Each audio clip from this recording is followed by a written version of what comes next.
welcome back. Now it's time for us to have another really great conversation. And October 16th is World Food Day. Now in 2021, our concerns about food and how it's treated, how it's managed, how it's cultivated from the farm to the table, that is the concern. That is the question. How much do we know? How much information do we have about how our food has been produced? Production of food has also been a question, whether we should take less processed foods these days. That's also a big question that people are asking. People are also asking, how careful can I actually be? How much information do I actually need to make sure that my family is safe? And then there are some who are just in complete denial of, the fact that they say, dirty no they kill black man. That saying has come across as one of those things that people just assume. And now in the studio with us, we have Dr. Omopeju Afanu. Now she is the founder and CEO of Cooperhouse Hospitality. She's also President Women X 12, Vice President, United Nations Organization of Nigeria, Honorable Secretary, Institute of Hospitality UK, that's the Nigeria International Branch. There's so many notches on your belt. Who better to talk to in this particular area, especially with your experience in the hospitality industry? Welcome to the studio. Such a pleasure to be here today. Honestly, thanks for taking out time in your obviously very busy schedule to come talk to us. Now, food safety, goodness me, where do I begin? So many questions to ask, so little time. So let's talk the basics of food safety. What is it that the average Nigerian needs to know to keep their family safe? So the first one would be cleaning and sanitizing. Then you have the personal hygiene. Then you have food storage. Then you have time temperature control. And finally, handling the food itself. So let's take them maybe one by one. Let's take the first pillar now. An average person probably just goes about their day and handles the food as it comes. So they have no idea where the food started from. I think we're starting from cleaning and sanitizing. So is this of the environment or the food itself? No, of the environment. So your hands, the surfaces you're going to be preparing the food. So we're talking about once the food has come into your kitchen, so you don't just take it from the market and then you just start prepping it like that. So, and then if you're handling different types of food, you need to clean the surface after you finish handling one type of food, and then you sanitize. And this is especially important when you're handling ready to eat meals like salads and things like that. But if you're handling like fish and meat that you still have to cook, but if you're handling something like a salmon that is almost like ready to eat, you don't have to cook it. So you need to be very careful because there's some microorganisms in different types of food, like in the meat and pork and chicken. And if those items you're not going to cook, if you put vegetable on the same surface after you've cut any of these items, the microorganisms will be transferred directly into the vegetable because you're not going to cook the vegetable again, like salads and stuff like that. So you just eat it directly, which means they're just consuming the pathogen straight up. Yeah. Okay, so now I'm thinking of my average kitchen sink at home. And I have heard some horror stories about how much bacteria can be found in the average kitchen sink. What do I need to do to make sure my kitchen sink is ready for me to begin cleaning my vegetables or my meat? So basically, the sink, you need to have tools that you can use. So not everybody wants to sanitize because they're afraid of sanitizing, because what sanitizing actually helps you take away the items you can't see, which are the germs. While cleaning would basically take away like the food particles, which are physical items that you can see. So it's best to have like different chopping boards. I think that will be the easiest way to manage this. So in your kitchen, so you can either have color-coded boards. Okay. So the green board is for vegetable. Okay. The red board is for fish or meat or things like that. So it makes it easy for you to identify what board to use for what item. And even some people go as far as having color-coded knives as well. So you have a green board with a green knife. So you know that when I want to cut my vegetables, I use this knife. When I want to cut my meat or my my fish or whatever, I use this particular knife. So it kind of helps you to separate it in the easiest possible way in your kitchen. I've had a debate over chopping boards before, especially plastic versus wood. Have you had this debate before? Well, I've heard people talk about it. So it's, I don't know, I can't really say which is better. But the thing is, once it starts having lacerations on it, of course, and you can see the lines, and then it's getting black lines and you can't clean it out, you just trash it. Okay. If your chopping board doesn't look the same from the surface right down, everything looks the same color. After a while, once you've used chopping board, for a while, it starts to absorb the colors of the food items that you chop on them. Of course. Once it starts to change color, or once it has like loads of lacerations on it, you need to trash it, because you can't really scrub deep, so you're collecting pathogens. Yes. So what I've been doing is I do a hot water soak with an antiseptic liquid for my plastic boards. Yeah. And then I do a hot water scrub with a brush on my wooden boards. But then I also started, don't laugh at me, I started microwaving my wooden boards just to kill anything that's there. That helps as well, because there's a certain temperature that pathogens can survive, So even in your kitchen, which we don't do here a lot, you should have hot water and cold water, because the hot water actually helps in killing some of these pathogens, when you're washing and you're rinsing. Sometimes we even go as far as it's not even advisable to wipe down. It's better to just air dry. The safest method of drying your dishes or plates is best to air dry. But a lot of the time we try to wipe it down. And that's not very safe as well. So I can still remember, because I've done a lot of odd jobs in my day. I had the opportunity to work at a restaurant. And while I was washing plates, they told me the best thing to use to rinse is hot water. Yeah. And the secret basically is, for the glasses and the cups and plates, the hot water evaporates immediately on the plates, as opposed to having to wipe them down. So I found that very interesting. I'm not sure how many restaurants actually do that. There's also another debate. Sorry, we're still on utensils. We've not even got to food. People putting glass beakers, glass cups in the fridge. I've had this debate many times. Yeah. Is it clean putting your cups in the fridge? Well, it depends on if you're covering it up. Because your fridge has so many other different items inside of it. And if you're putting a glass beaker inside it, that is exposed. So there's a high tendency that whatever is inside the fridge can get into your glass beaker. But if it's properly covered, if it's well stored, then you're sure. And it depends on what you're also storing in that fridge. So if you're only storing things like vegetables, things that, like you're ready to eat, which is as good as water, because these are items that you just throw in your mouth, your fruits and stuff, then that is pretty safe. But when you're going into items that you're going to have to cook and things like that, which can cross-contaminate and all of that. Then you're also knowing how to store, which we're supposed to be talking about. I was going to talk about that. Let's just take it over to storage.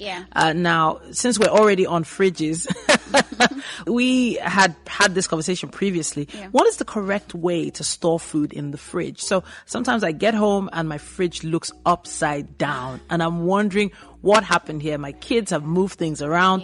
Where are things supposed to be? So basically, when you're storing in the fridge, you look at the upper level, you put foods that are ready to eat. Okay.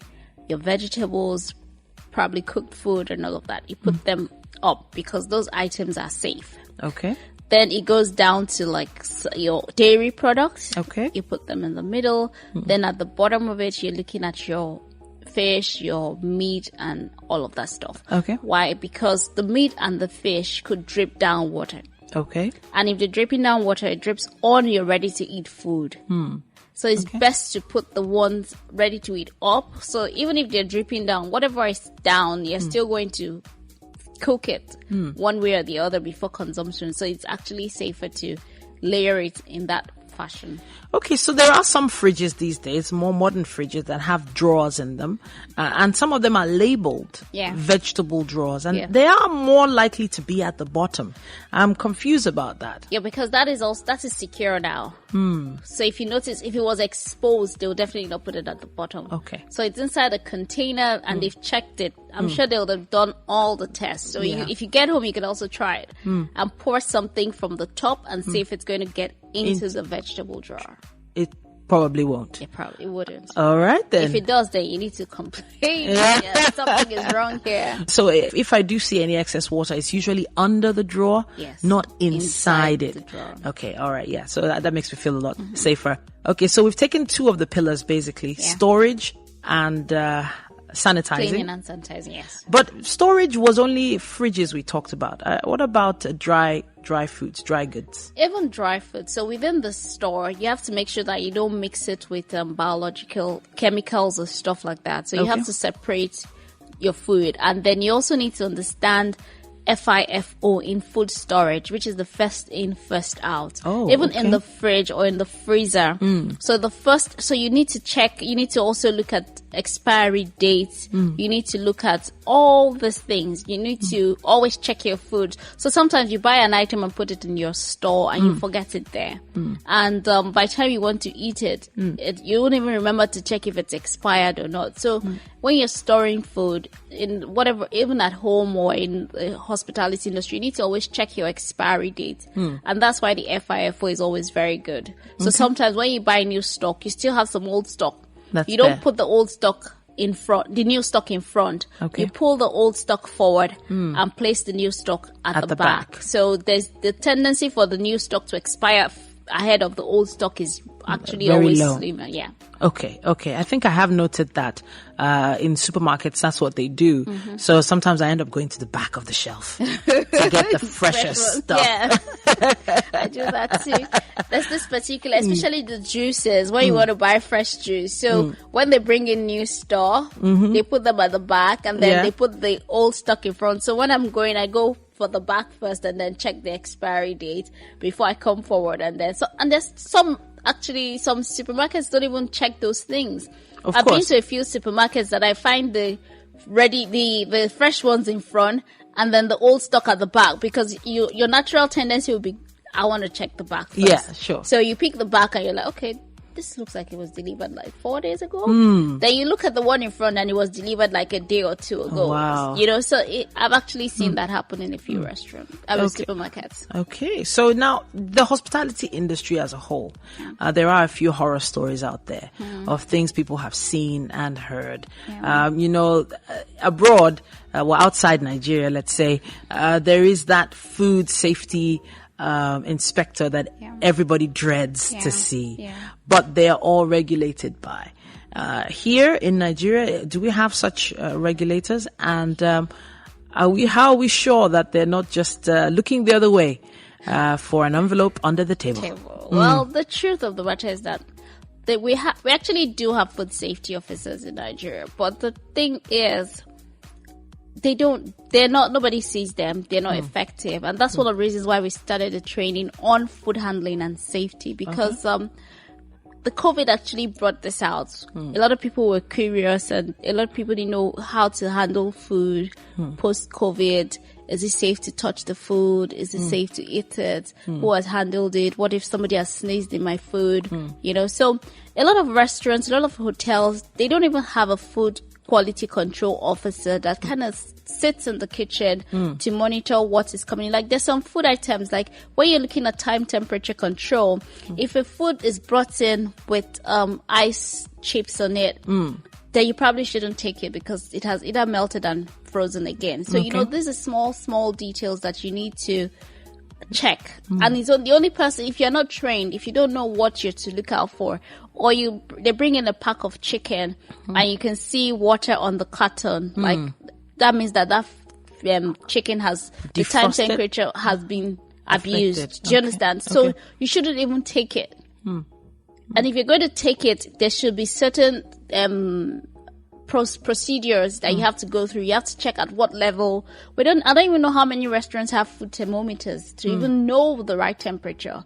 There's some food they say if you want to even defrost the food, you don't just leave it to stand on the table and let it defrost for the next 5 hours. You need to either run it under water or do a fast defrost or stuff like that. So there's a process to handling food, which a lot of the time, most people don't even understand.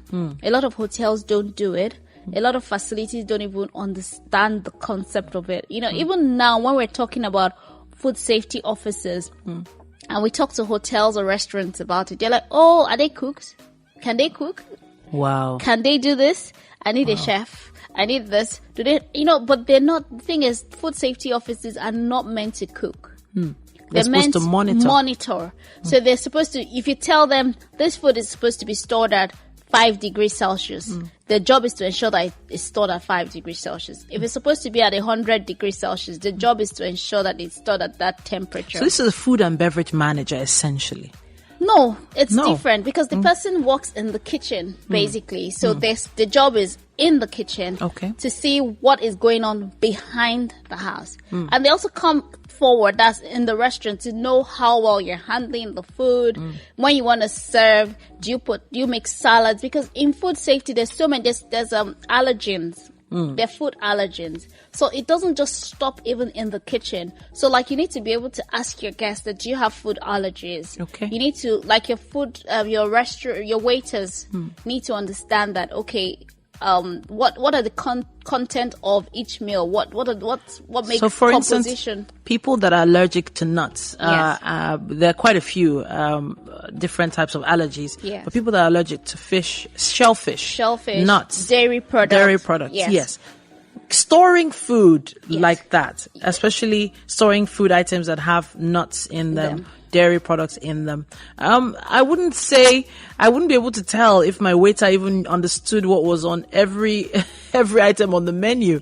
Talk us of, whether there's peanut content.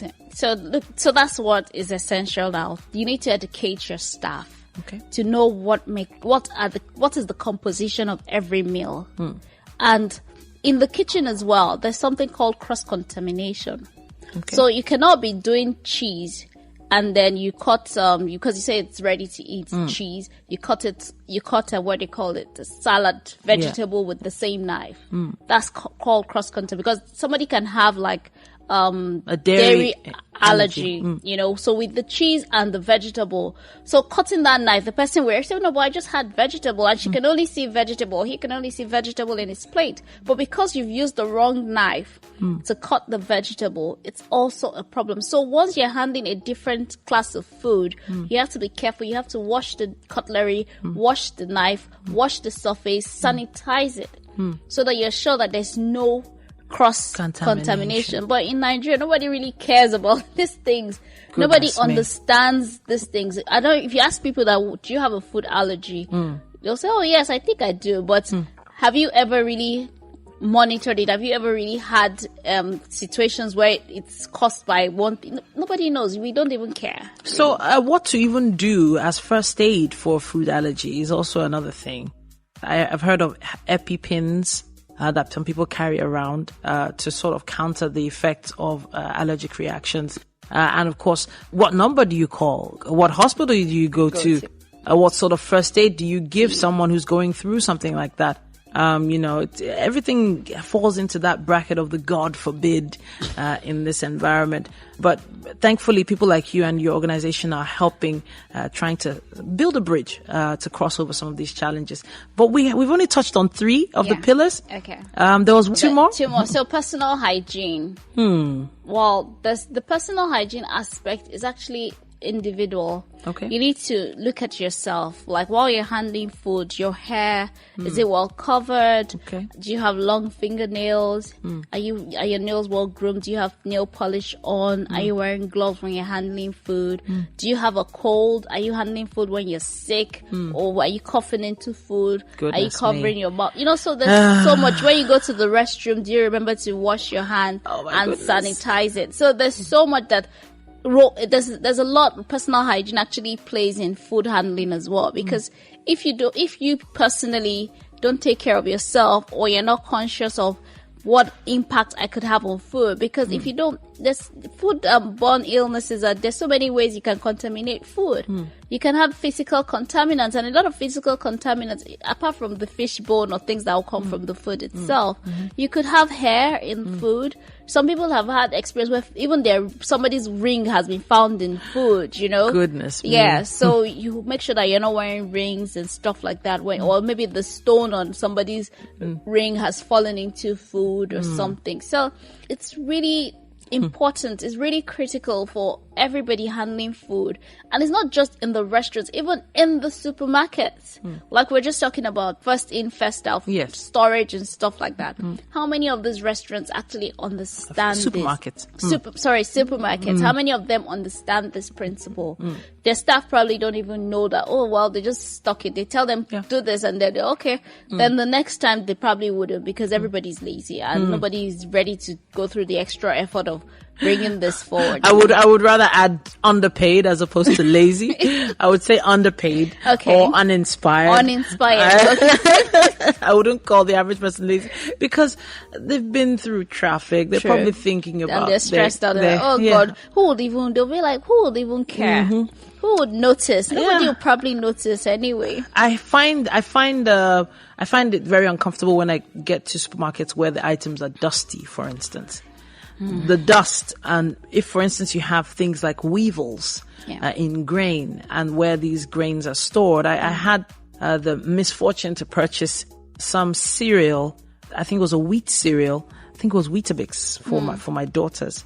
And for some reason, there were just weevils all over it. And we couldn't even really trace where the weevils had started from, where it had come from. Maybe was it while it was being imported, while it was in transit to the supermarket, or at the supermarket? Had no idea. Nobody can, because there's no check, there's no control, and a lot of the time we have pest issues everywhere. So what's your fumigation regime like? What measures are you taking for pest control? How are you storing your food in the first instance? If you notice a hole in your food, that means that you have something within that environment. One little animal or insect that is like has made a home. Yes, and so you now have to find it and eradicate it. But sometimes we take it for granted that, well, nobody would notice. Oh, let's just sell it. We see one, and do you want to throw away the whole batch? People are concerned. The whole situation is so difficult. People are struggling enough as it is. So how do you now tell them to trash? You know, so you need to take proper care. What are the avenues? What are the loopholes that are within the space that would allow your storage facility, make it as airtight and watertight as possible, understand the storage requirements for some items. There's some items that you don't even need to store in a very hot place because it could actually become a problem as well. So they say store in a cool, dry place. How cool and dry is that place? There's so many things. And I know that we have one more that we can touch on, but it'll have to be as quickly as possible. What's that last one? Food handling. Handling. Yes. Okay. So we've actually talked about it a bit. So it's just from the restaurant. So your servers want to go and serve food. They're careful not to mix. When you're doing like you're ready to eat food, of course, you don't mix it together while something else is close by, and then your hands are not, or you just finish handling chicken, then you want to do your ready to eat. You don't. You make sure that you wash your hands. You know, because these are things that nobody can see, and you don't even know it's there. And people have had experiences of, they got sick from eating food that was not properly stored. I had this experience myself, and it was at the shawarma. I'm going to say joint. I'm not going to call it a restaurant now, because what freaked me out, and I'm going to say freaked me out, I'd never use words like that usually, but I saw the cooked chicken on the, the little steak that they do, the spinning stand. And right beside it was fresh chicken with the blood, everything in the same tray. Just imagine. Right beside the cooked, grilled chicken that was about to go into the shawarma. And I was just so thankful that I actually saw it. I'm sure you didn't buy it anymore. Of course not. I was like, no! Is that where you're putting the same fresh meat cooked meat, same tray. Hell no. And another thing, most of the time in Nigeria, we don't even have, we don't tell people about how to handle the food. Yeah. So ideally, if you're abroad, they'll tell you store in so temperature, consume within 1 day, do this. Store, these are things that nobody cares about it here. And these things are very, very important, because when the time temperature control is not adhered to, this is food poisoning that we're joking with, apart from the ones that we can get from contaminants and things like that. But when the food gets hot, gets cold, I remember somebody telling her story on Instagram. What's this lady's name? This fitness lady. How she suffered from food poisoning. And she Are you talking about Kathy? No, I think Ask Dams. Okay. How she almost died from food poisoning. We had to ask her if we could use her as a case study, because these are things people overlook and ignore. But these things are around us every day. And we just, as Nigerians, we say, like you said, dirty no they kill person. Oh. We always say it makes us stronger for us to be immune next time, Goodness me. I think there are just a lot of lucky people out there who have survived buying that meat out in the open in Balogu markets from those guys, the hawkers that carry meat for miles and miles in the hot sun with the flies following them around. Yeah. And they buy this stuff. And they used to buy it back in the day. We survived it because our parents fried the hell out of that food. That's another story. You know why we're lucky is because we always eat well-cooked food. If we're eating... Overcooked food. Overcooked. That's why I say, notice I emphasize the well-cooked. Because if we were eating medium rare or whatever, it would be a completely different story. But I have to say a big thank you to you for coming to talk to us for the past almost 30 minutes now. Wow. We've been having a really interesting conversation on food safety with Dr. Omopeju Afanu. And this conversation was one that needed to be had because we have been extremely lucky so far, but we need to take better care of ourselves. Especially, we need to demand for better food safety in the hospitality industry. Thanks so much for coming to talk to us. My pleasure. If you have any questions or contributions, or you'd like to reach out to us with your story or some information, please hit us up on Instagram, Twitter, and Facebook. Now, on Instagram, Facebook, and LinkedIn, we are at Africa Business Radio. And of course, on Twitter, we're at Africa Biz Radio. And hey, we're streaming all through the day. There's always something to listen to. Stay close. Africa Business Radio continues after this.